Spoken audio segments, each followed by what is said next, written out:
Amigos oyentes de Radio Bolivariana, sean bienvenidos a esta nueva emisión del programa La Otra Historia con el profesor José Guillermo Ángel Memo Ángel.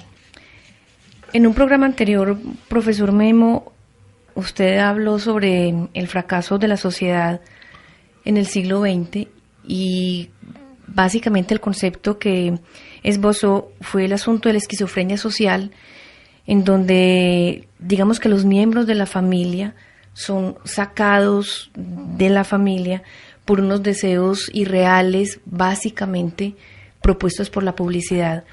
Y su teoría es que la familia está mal porque la sociedad la está destruyendo, no como siempre se ha pensado, que es que la familia está mal y por lo tanto la sociedad se destruye porque la familia está mal. Aquí no es primero el huevo que la gallina, sino la gallina que el huevo. En este caso, sí. Entonces, y dijo en ese programa que después de haber esbozado como esa crisis social del siglo XX, pues miraríamos en otro programa cómo recuperar esa sociedad. Sí, claro. Los seres humanos tienen la característica de que después de una gran crisis son capaces de resolver el problema que están enfrentando y volver a comenzar. O sea, no, el hecho de que exista un problema no quiere decir que ya es el fin. Todo problema da una respuesta y toda respuesta da un inicio. Entonces, cuando nosotros vemos la sociedad en la que vivimos, esa sociedad esquizofrénica, donde los deseos del individuo son superados por los deseos que le propone esa sociedad y donde lo clonan, donde lo obligan a cumplir con una serie de requisitos que no necesariamente son necesarios para vivir. Entonces las sociedades vuelven y se recuperan, pero a partir de pequeños grupos, o sea, no se puede crear una solución general. Aquí hay una cosa que es muy importante. Cuando hay un gran problema, lo primero que hay que tratar de solucionar son los pequeños problemas que lo rodean. Solucionados los pequeños problemas que rodean ese problema se vuelve chiquito también. Ahí hay una cosa muy interesante, porque el problema no es atravesar el mar. A nadie se le ocurrió atravesar el mar, a alguien se le ocurrió salir unos metros de la costa y navegar siguiendo la costa. Y después avanzó otro poquito, hasta que logró atravesar el mar. Entonces, las sociedades vuelven y se integran de esa misma manera. Hay 4 factores básicos para volver a crear una sociedad. Primero, la creación de humanidad. O sea, primero hay que crear seres humanos. Y en los colegios, antes, porque no es un problema de la universidad, es un problema de los colegios, de las escuelas, antes que enseñar matemáticas, antes que enseñar geografía, antes que enseñar literatura, biología, tienen que enseñar humanidad. O sea, cuál es el papel del hombre en la vida y qué es lo que tiene que hacer en la vida. Y a partir de ese primer reconocimiento, que todos lo entendemos porque todos estamos vivos, claro, logramos asimilar lo que sigue. Porque es que, por ejemplo, en toda esta sociedad esquizofrénica se han hecho planes de estudio donde la humanidad nunca la tienen en cuenta. Es una cosa muy particular, que mientras a lo largo de la historia el hombre está estudiando la posibilidad de ser más humano, en el siglo XXI a nosotros nos olvida eso, que hay que ser humanos. Claro. Porque si no somos humanos no logramos entender nada de lo que nos rodea. Es lo que haría un animal. Un animal, en un momento dado, yo lo puedo entrenar para que maneje una computadora, para que cuente hasta 10, para que salte una escalera, pero él nunca arreglará la escalera, nunca se preguntará qué está haciendo en esa escalera, nunca se hará una pregunta de qué pasaría si esa escalera no estuviera ahí. Claro. Entonces esa creación de humanidad básica, primera, es enseñar a pensar el mundo. Nosotros hemos hecho aquí varios programas sobre el uso de los sentidos. Hay que aprender a usar los ojos, hay que aprender a usar el olfato, hay que aprender a usar los oídos, la lengua, el gusto, porque a partir de ahí sabemos que estamos vivos. O sea, con los ojos sucede una cosa muy interesante. Logro ver lo que no puedo tocar, pero ya es una idea que me hago. Y de esa idea que me hago, obtengo unos resultados. O sea, el hombre mirando el cielo, mirando hacia arriba, logra construir matemáticas, geometría, logra establecer nociones de infinito, logra diferenciar entre lo que brilla y lo que es oscuro, etcétera, etcétera. Eso habría que hacerlo primero, que la gente vuelva y mire hacia arriba, para que se dé cuenta que cualquier soberbia sobre la tierra es un caso de estulticia, o sea, es una bobada, porque cuando nosotros miramos al cielo vemos quiénes somos, pero cuando el hombre deja de mirar al cielo ya cree que él es grande, pero él es una miniatura, es algo que no tiene prácticamente en el universo, no tendría ni cuerpo siquiera. Entonces, usar los sentidos, aprender a oír el agua, aprender a oír la naturaleza, aprender a oír, porque eso es lo que dice que yo estoy vivo. O sea, nosotros estamos en una sociedad del ruido, y uno a veces le pregunta a un muchacho, bueno, de todo eso que tú estás oyendo, ¿cuál es el bajo? ¿Cuál es la guitarra puntera? ¿Cuál? No saben. Admiten el ruido. En la creación de humanidad hay que aprender a distinguir sonidos, hay que aprender a distinguir texturas con el tacto, por ejemplo, que es blandito, que es duro, que está caliente, que está frío, que es rugoso, que es suave, etcétera, etcétera. Ese es un conocimiento que no podemos dar por hecho. A la gente hay que enseñarle en este momento que para qué sirven los sentidos. Ese sería un primer elemento. Hay un segundo elemento y es la educación para la ciudad. O sea, uno no educa a la gente para estar en la ciudad. En las escuelas no hay cátedra de ciudad. ¿En qué consiste una ciudad? ¿En qué consisten las instituciones? ¿En qué consiste una calle, una avenida? ¿En qué consiste, qué pasa cuando se hacen varios edificios? ¿Por qué la ciudad se densifica en ese punto y por qué en otros puntos solamente hay unas casitas de un solo piso? ¿Cuáles son las compensaciones urbanas? O sea, un montón de cosas que nos estarían explicando por qué las ciudades se desarrollan de una manera determinada.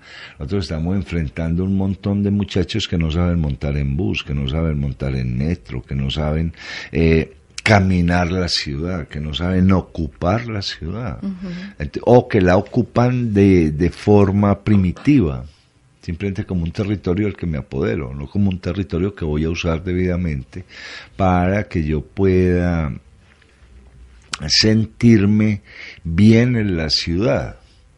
O sea, hay una cosa que en ese sentido tienen mucha razón los europeos cuando a veces se quejan de cierto tipo de inmigraciones que llegan a usar mal sus ciudades.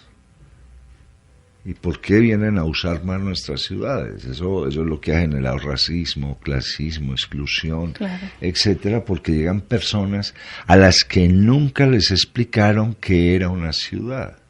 Y en la educación no solamente les vamos a explicar qué es la ciudad, quién le ha cantado a la ciudad, quién ha escrito sobre la ciudad. Es una cuestión que proponía Borges, que es muy linda, de cómo las ciudades comienzan a existir cuando son cantadas, poetizadas y narradas. Ahí hay una ciudad, ¿cierto? Eso un gran escritor que se llama Naguib Mahfouz escribe toda su novelística en solo 2 cuadras en la ciudad del Cairo. Entonces, eso es reconocer que la ciudad está habitada, que ahí existe la diferencia, que no todas las personas son iguales, que hay movimientos de los cuerpos, que el cuerpo tiene una función sobre la ciudad. Entonces, mientras no eduquemos a una sociedad para habitar la ciudad, es muy difícil crear una sociedad, porque las sociedades hoy en día son urbanas, son sociedades del vecindario, son sociedades de la vía pública, son sociedades que mueven de alguna forma las relaciones humanas. Entonces ese sería como el segundo elemento. Hay un tercer elemento y es la economía. O sea, aquí en Medellín, en una encuesta que hicieron, la gente dijo que antes que acabar con la violencia, lo que hay que acabar es con el desempleo. Claro. Y tienen toda la razón. Claro. Es que de nada vale acabar con la violencia si la gente queda desempleada. La economía es la que hace útil al ser humano, la que le da seguridad sobre el futuro, la que le permite hacer una serie de intercambios. A través de la economía yo me siento seguro o completamente inseguro. Por eso cuando se está trabajando en términos de construcción de ciudad, los índices económicos deben hablar del desarrollo colectivo y no del desarrollo de las corporaciones o de las utilidades de un cierto grupo empresarial poderoso, porque eso no ha mejorado a la mayoría. Claro. Y teniendo en cuenta que las economías de igualdad no funcionan, porque no podemos ser iguales, por eso fracasaron un montón de utopías. Los seres humanos necesitamos la diferencia. Las economías no fomentan la igualdad, fomentan la desigualdad para que haya intercambio precisamente. Claro. Porque si todos hicieran lo mismo, todos nos quebraríamos. Pero cuando aparece una economía del empleo, cuando los seres humanos se sienten útiles porque ven que no solo son capaces de producir dinero, sino de producir futuro, ahí comienza a gestarse una sociedad con sentido. Uh-huh. Porque hay algo que se ha demostrado a lo largo de la historia. De nada vale tratar de acabar de manera violenta a los violentos, porque los violentos enseñan a la violencia y empiezan a manejar la violencia. Entonces mucha gente se enseña que la persigan, se enseña a vivir en las peores condiciones, y por eso nunca da resultado. Por eso la represión nunca ha dado resultado, a pesar de que a veces la represión es necesaria porque no hay otra manera de solucionar el problema, lo que es tremendamente triste, porque eso quiere decir que nosotros creamos problemas a los que no le damos respuesta. Entonces, en una sociedad, la utilidad es lo que rebaja los índices de violencia. Cuando la persona se siente que es capaz de ser inteligente, claro, cuando se siente que puede tener un espacio, cuando siente que puede diferenciarse del otro a través de lo que hace, y a partir de esa diferencia logra intercambios con otro. Hay un filósofo que John Stuart Mill, que trabaja el utilitarismo, pero el utilitarismo no es lo que le es útil a una sola persona, sino lo que le es útil a todo el mundo. Ajá. Eso es lo que es el utilitarismo que van a promocionar Adam Smith y John Stuart Mill, cuando dicen las sociedades tienen que crecer en términos económicos. Eso fue lo que se va a dar en los estados del bienestar, donde que la síntesis de una sociedad en el estado del bienestar es donde todos están bien. Claro. Por eso bienestar es estar bien. Y con diferencias naturales. Habrá alguien que produzca más, alguien que gana más, otro que gana menos, etcétera. Pero todos se igualan en lo básico. Entonces, si no hay esa economía, si no hay no digamos un pleno empleo, porque no puede haber un pleno empleo, o sea, en las grandes economías siempre se necesita que haya un 2-3% de desempleo, porque de esa manera se rotan los empleos. De esa manera pueden llamar gente a que trabaje. Cuando hay pleno empleo en una sociedad tienen que llamar a inmigrantes. Cuando todo el mundo está trabajando y aparecen nuevos puestos de trabajo, hay que llamar a todo el mundo. Por eso lo del pleno empleo sigue siendo, es una utopía. Es una utopía, porque eso sería que las empresas no crecieran más, que no aparecieran nuevos puestos de trabajo, entonces siempre tiene que haber un porcentaje de desempleados. Y ese porcentaje es el que se mueve cuando aparecen los nuevos puestos de trabajo. Que es una cosa que es interesante. Entonces, con esa sociedad de seres útiles, porque todos los seres humanos, todos los hombres quieren ser útiles. Claro. Ahora, si lo han vuelto humano, si esa persona humana entiende que es la ciudad como un espacio para el desarrollo, y fuera de eso accede a la economía, o sea, la economía se preocupa por él, ya sea permitiéndole su libre iniciativa, porque va a montar su negocio, o proveyéndolo de un empleo que le dé seguridades. Claro. Eso conformaría una nueva sociedad. Ahora, y cuarto, algo que es muy importante, toda sociedad, y es lo que Spinoza va a explicar en el Tratado Político, toda sociedad es un acontecimiento político, o sea, es un manejo debido de los grupos humanos.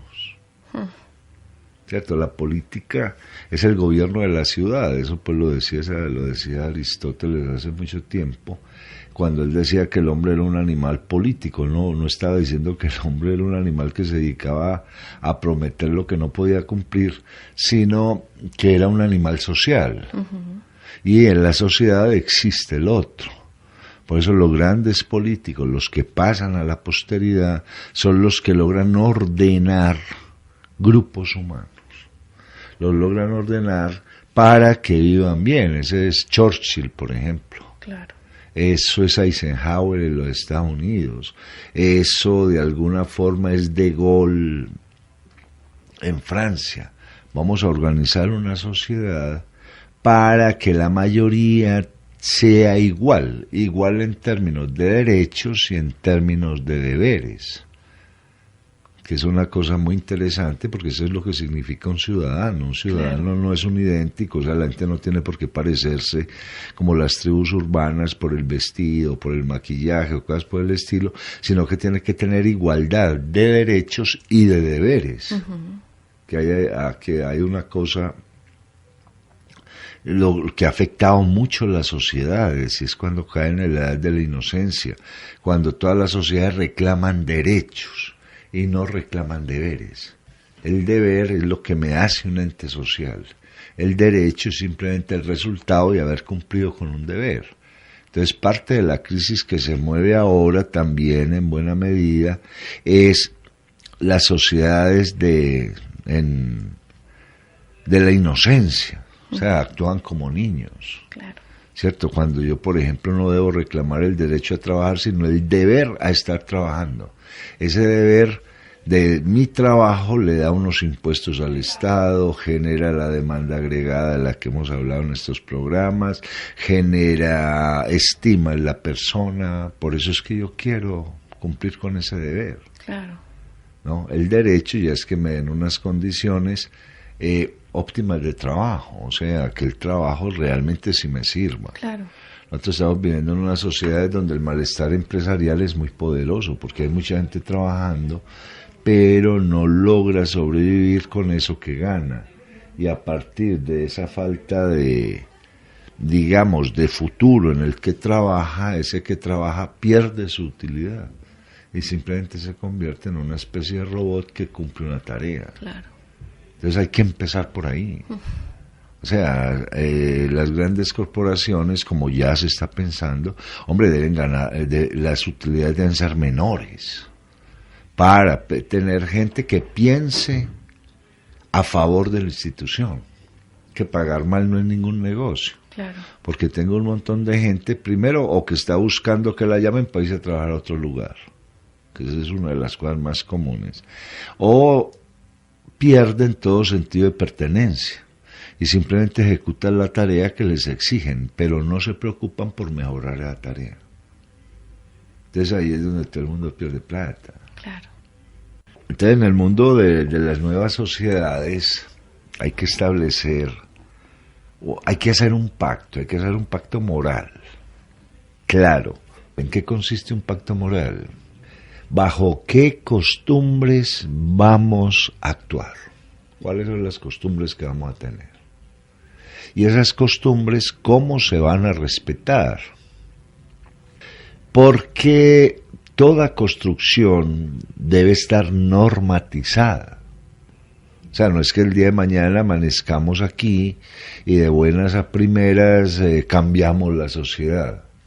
Que eso, por ejemplo, es algo que nace de la sociedad esquizofrénica, donde la gente cree que los cambió ya. No. O sea, ¿por qué se demora Moisés 40 años atravesando un desierto que cualquier caravana atraviesa en semana y media? Porque se necesitan 40 años para construir una libertad. ¿Qué es eso? ¿Cómo se construye la libertad? O sea, una libertad que hay que normatizar para que esa libertad tenga sentido. Una libertad a la que hay que darle una serie de parámetros y de pactos para que nunca se pierda esa libertad. O sea, nosotros en las sociedades esquizofrénicas actuamos simplemente con libertinaje, pero no con libertad. O sea, nunca construimos las libertades que tenemos. Alguien dice, no, yo soy libre de abrir la puerta, sí, pero ¿por qué? ¿A qué horas? ¿Y para qué va a abrir la puerta? ¿Y esa puerta qué tiene que ver con usted? Eso nunca se construye. Uh-huh. Entonces es parte de la problemática y es parte de la solución. O sea, ¿bajo qué costumbres vamos a vivir? Ahora, cuando tengamos las costumbres, ¿cuáles son los valores que nacen de esas costumbres? Y ese valor se va a enaltecer. Por ejemplo, vamos a crear la costumbre de que hay que estudiar la ciudad. Y que eso se va a hacer con los niños, no con la gente mayor, con los niños. Porque ellos van a vivir todo el tiempo en la ciudad. El futuro de ellos está en la ciudad. Si los niños encuentran que estudiar la ciudad les da más seguridad, porque están dominando un espacio, las condiciones del espacio, las variaciones de ese espacio, entonces estudiar la ciudad es un valor. Y ese valor se enaltece. ¿Cierto? Entonces vamos a ser quienes conocen mejor la ciudad, eso es un enaltecimiento. Hay una medalla de ciudad, porque es que en la actualidad nosotros, incluso las grandes instituciones parten de la base de que la gente ha sido construida moralmente, y eso es falso. Por ejemplo, en una hoja de vida nunca dicen usted moralmente hasta dónde llega. Le dicen que ha estudiado, que ha hecho, sí, pero usted como ser humano, ¿quién es? Porque es que puede haber un monstruo experto en física termonuclear. Y puede haber un depravado miedoso experto en arte latinoamericano. O sea, el saber no me da moral. Claro. No me da moral. La moral simplemente mejora ese saber. Y si se va a construir una nueva sociedad, tenemos que partir necesariamente de lo moral. Y lo moral no son palabras, son actos. Por eso son costumbres. O sea, no es que vamos a llegar a predicar, no, hay que llegar a ser. Y en el momento en que el otro ve el hecho, entiende que esa costumbre es buena. La lógica de una verdad, no, la efectividad de una verdad no es su lógica, son sus resultados. Eso pues lo manejan los pragmáticos norteamericanos de manera muy clara. Entonces, hay que empezar las sociedades del ejemplo, las grandes sociedades del ejemplo, que aquí lo había mucho. Medellín llegó a ser la tacita de plata porque todo el mundo le iba arriba de la acera, por ejemplo. Y era el ejemplo, uno notaba que la acera de doña Hermelinda estaba mucho mejor que la acera de doña Ruperta, pero la de Josefita era una maravilla porque le había puesto tal cosa. O sea, nosotros aprendemos con el ejemplo del otro, no con palabras. Que es así un problema, nosotros somos la sociedad de las palabras. Todo el mundo habla, todo el mundo propone, son muy poquitos los que hacen. Y así no se puede construir una ciudad. Por eso cuando hay un diálogo entre dos grupos que se oponen, por ejemplo, el diálogo no se puede montar sobre lo que está pasando, sino sobre lo que va a pasar. O sea, usted en 5 años, ¿qué haría? ¿Cómo sería Medellín con ustedes en 5 años? ¿Ustedes qué construirían? Y a partir de ahí empiezan a construir, queridos, ahí vemos a ver si esto va a funcionar o no. Porque nos quedamos con la mera palabrería. Y si a eso le sumamos que son palabras maldichas, porque quien controla el que habla. Hay Lacan, Jacques Lacan, un gran psicoanalista, decía: los que hablan sí saben de lo que hablan. Que esa es parte de la problemática de ahora. O sea, hablar implica saber de eso. Porque yo no pronuncio la palabra rinoceronte, sí, pero ¿qué tanto sé yo del rinoceronte? O hablo de la luna, ¿y qué tanto sé yo de la luna? Entonces el que habla, ¿qué tanto sabe de lo que habla? La única demostración es que él haga un ejemplo. Claro. Que haga un ejemplo. ¿Cierto? Entonces nosotros tenemos que volver a la sociedad del ejemplo si queremos arreglar esto. Yo le puedo demostrar a alguien que él puede ser un muy buen ser humano con un traje, por ejemplo, que no necesita estar cambiando. Pues yo a veces veo las comunidades religiosas, ellos nunca cambian el traje. ¿Y qué les pasa? Nada. Ahora son pequeños grupos. Ajá. Ahí hay una cosa muy interesante. Cómo van creando ellos sus sociedades y cómo esas sociedades tratan de expandirse hacia afuera. Por ejemplo. Memo, el tema, amplíenos por favor un poquito el tema de las costumbres. ¿Cuáles serían esas tradiciones y costumbres que sería necesario conservar de las que ya tenemos? Lo que pasa es que cuando uno lo oye hablar a usted, uno creería que habría muchas costumbres que no serían morales, pero que la gente se aferra a ellas, y que habría entonces la necesidad de empezar a pensar en nuevas costumbres para implementarlas. Sí, hay costumbres adecuadas y costumbres inadecuadas, claro. El criminal se enseña el crimen. El dañino se enseña los daños, claro. Hay que construir costumbres que no generen dolor.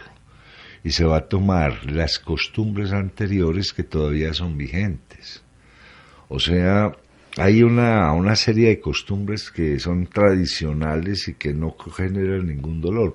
Por ejemplo, la costumbre de comer juntos. Eso es algo que la tradición siempre ha funcionado y que nosotros perdimos. Podemos rescatar esa costumbre.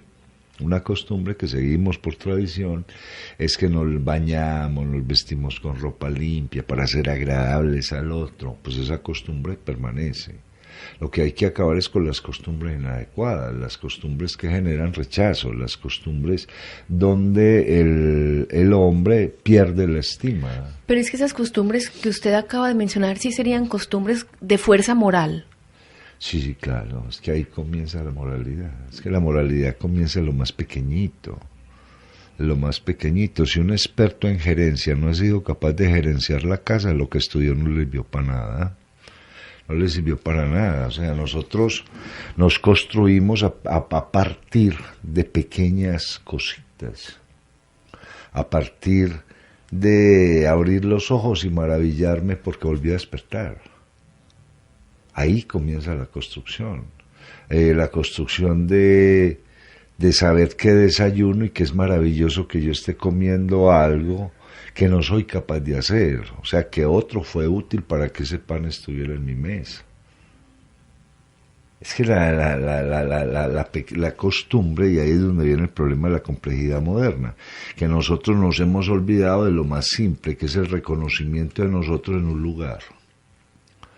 Y en ese reconocimiento mío en el lugar entiendo y reconozco al otro. Pero lo primero es el lugar.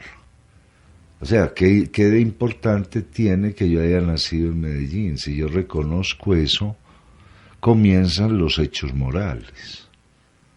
O sea, si para mí es importante Medellín, hay una costumbre, un hecho moral, y es voy a mantener, si esta es una ciudad de las flores, voy a tener flores en mi ventana, voy a hacer esto, voy a hacer aquello. O sea, las costumbres son múltiples, porque la costumbre es vivir.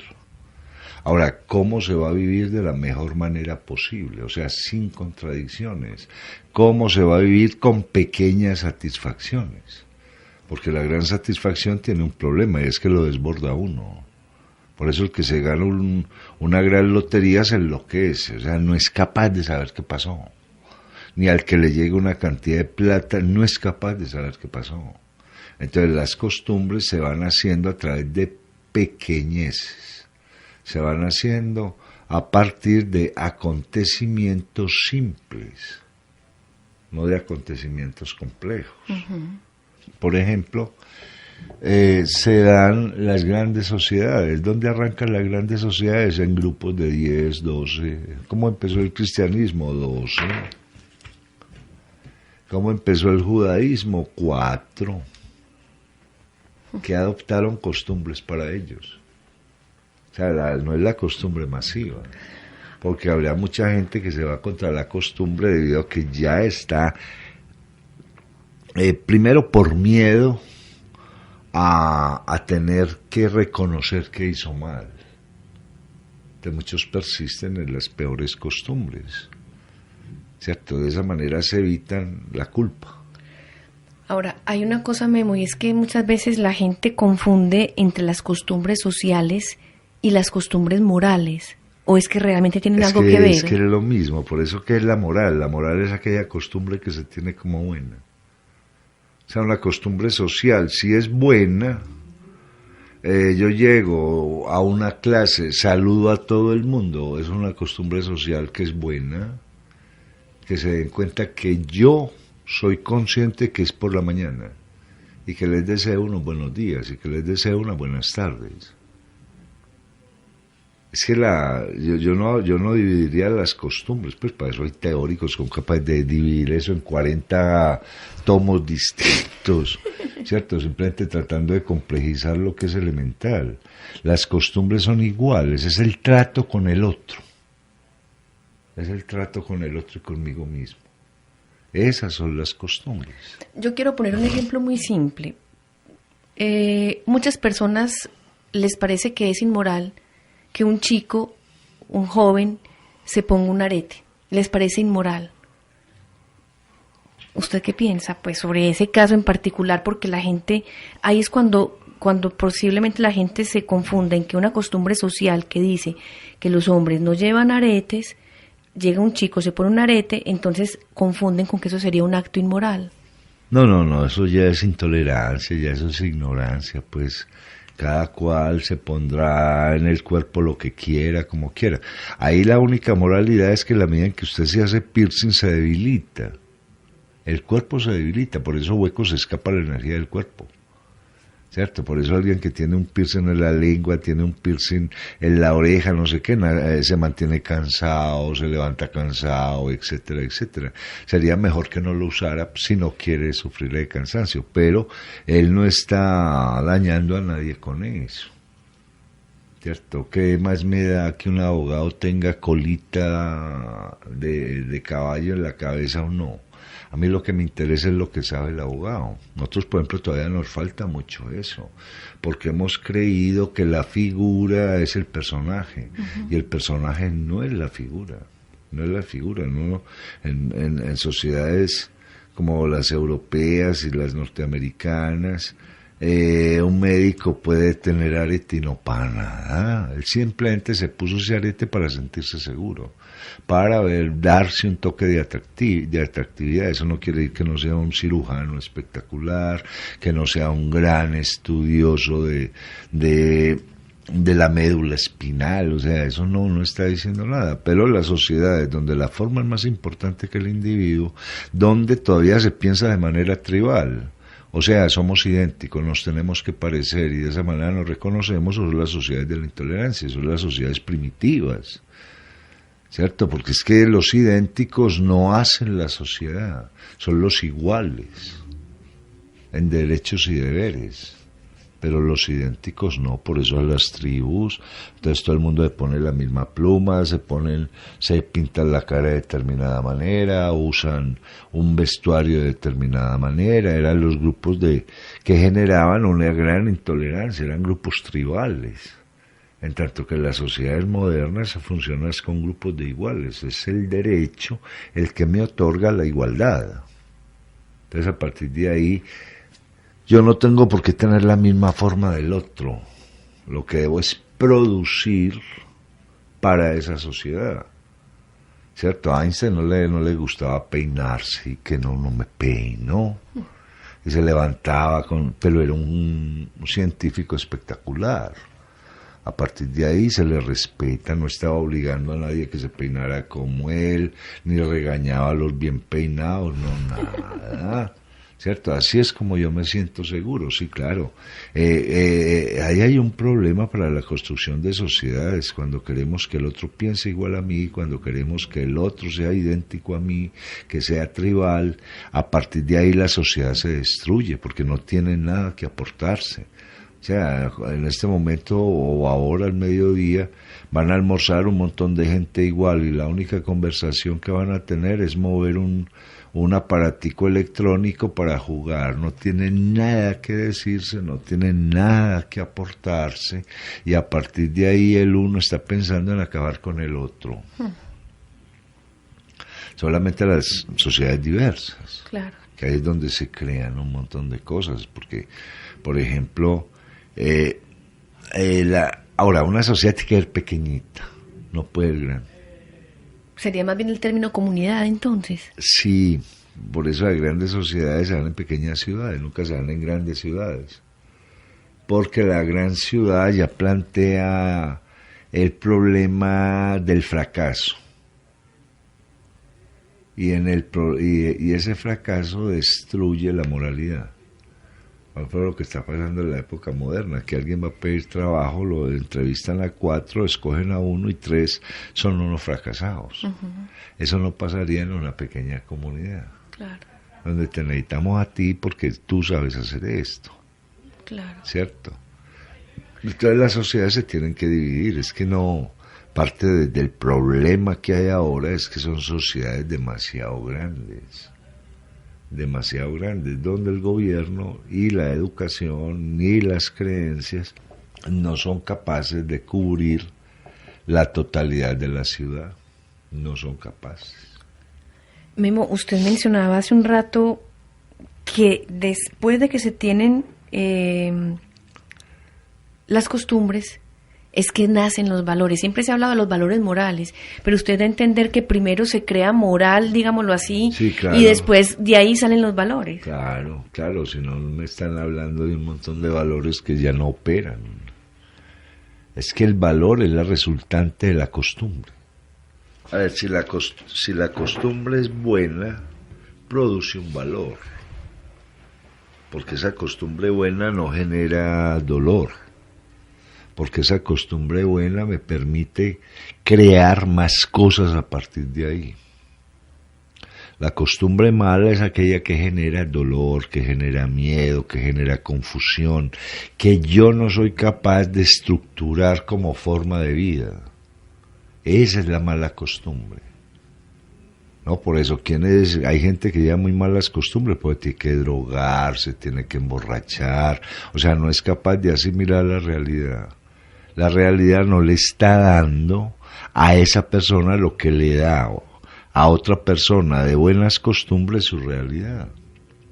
Porque es que las sociedades motivan mucho a los valores morales, o sea que lo ideal sería más bien motivar a sanas costumbres para que de ahí se deriven los valores. Es que yo creo que ese es el problema que hay hoy en día. Mire, Ludwig Wittgenstein decía, si uno necesita 2 tomos para explicar qué es la conciencia es porque nadie sabe qué es eso.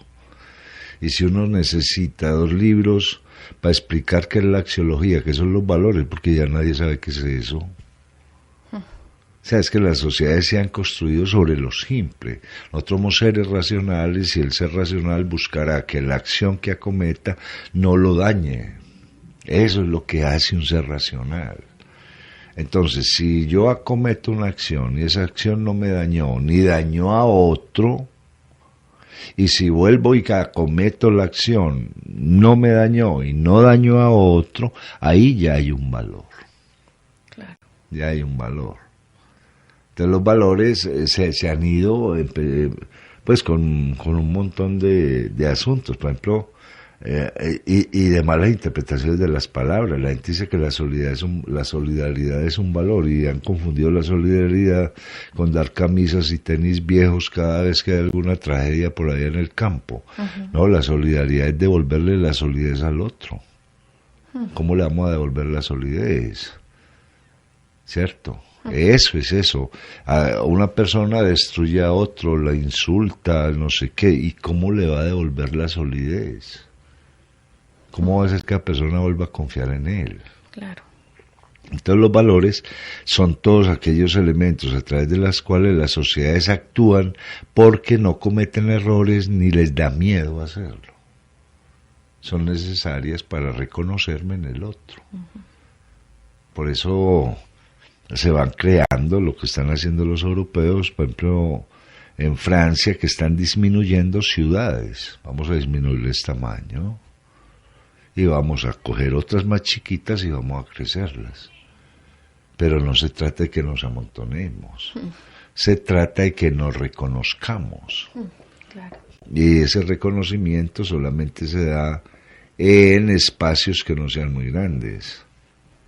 ¿Qué es lo que pasa, por ejemplo, en las grandes corporaciones? Porque son tan inmorales, porque son tantos que el presidente de esa corporación no sabe qué hacen, no tiene la más mínima idea qué está pasando ahí. Él simplemente le llevan unos datos y él cree, simplemente cree y ya, y no tiene otra opción.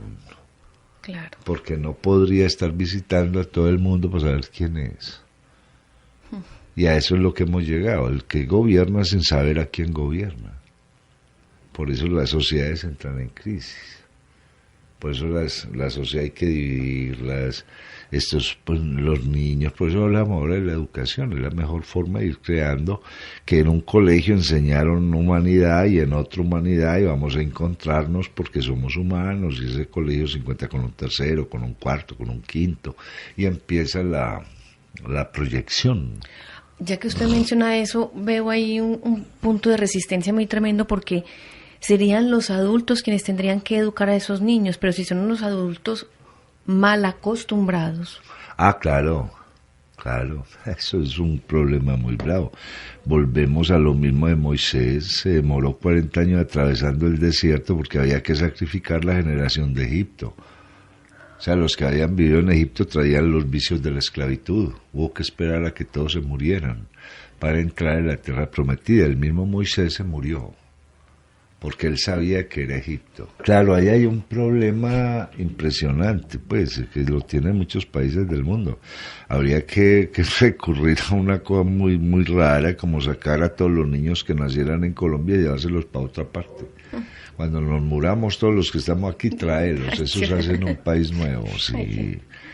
Pues ahí sí hay un problema, sí, porque hay mucha reticencia, ya somos unas sociedades del egoísmo, unas sociedades esquizofrénicas, hay más odio que cualquier otra cosa, hay más frustración que cualquier otra cosa, y para vencer eso necesita ser muy inteligente, porque es que manejar el odio, la envidia, todo eso es de seres primitivos, y no todo el mundo es tan inteligente.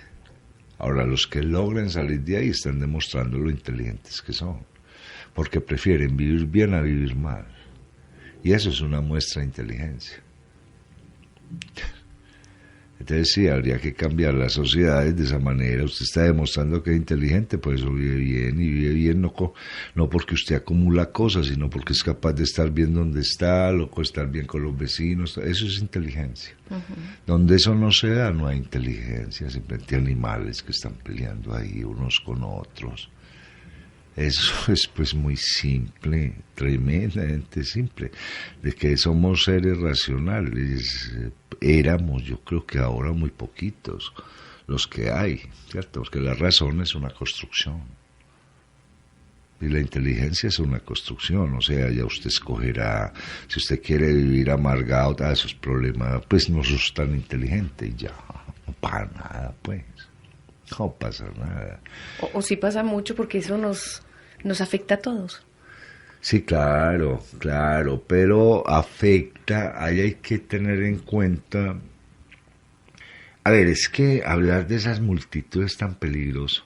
Maimónides en una carta que le escribe a Yosef ben Yehuda, el alumno de él, decía, mire, el honor no es derrotar al adversario, el honor es separarme del camino de ese adversario si me causa dolor.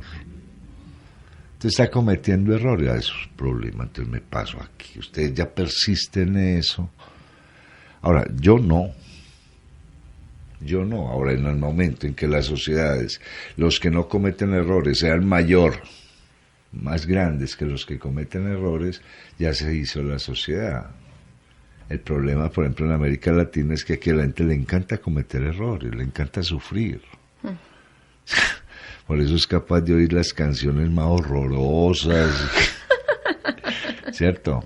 Les encanta sufrir, eso está demostrando que todavía no hemos desarrollado debidamente la inteligencia. Porque la inteligencia apunta al bien vivir, lo mismo que la filosofía. Apunta al bien vivir. ¿Dónde falla la filosofía? Donde esas teorías no me permiten vivir bien. Claro. Ahí falla un filósofo. Entonces las sociedades se reconstruyen a través del uso de la inteligencia, no más. La persona inteligente es aquella que buscará que su modo de vida le permita vivir sin miedo.